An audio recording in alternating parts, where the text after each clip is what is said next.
In this video, we will see how to do a 2x2 Rubik's Cube. The first idea is to make the first face. We're going to start with the white, but we're going to also do the color on the side.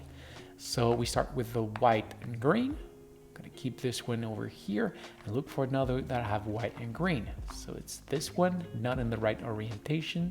So I'm going to move it like that, not in the right orientation.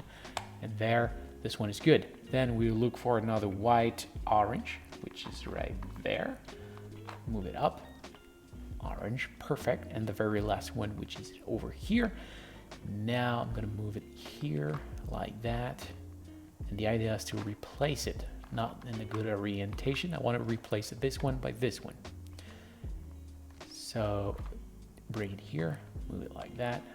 Now it's in the right orientation, and I've got the first step done. Move it on the other side.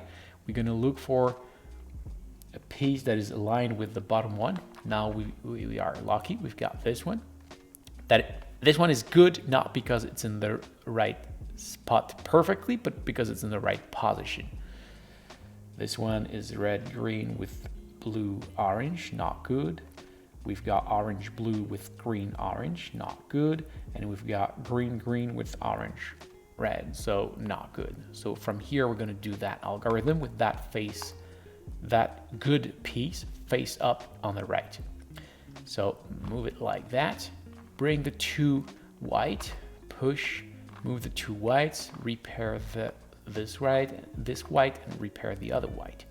Blue. Oh, so now that this one is good, surely this one and this one are good. Then we're going to move the white face up, look for a piece that is not yellow at the bottom, and do that algorithm until it is yellow. So move up, push, go down, push, yellow, no, again, no, yes, move the bottom layer and do it one more time. No, no, no, yes, move the bottom layer again, and the very same thing again. And there you go, all white, all yellow, move it like that, and you solved it. So I hope this was helpful.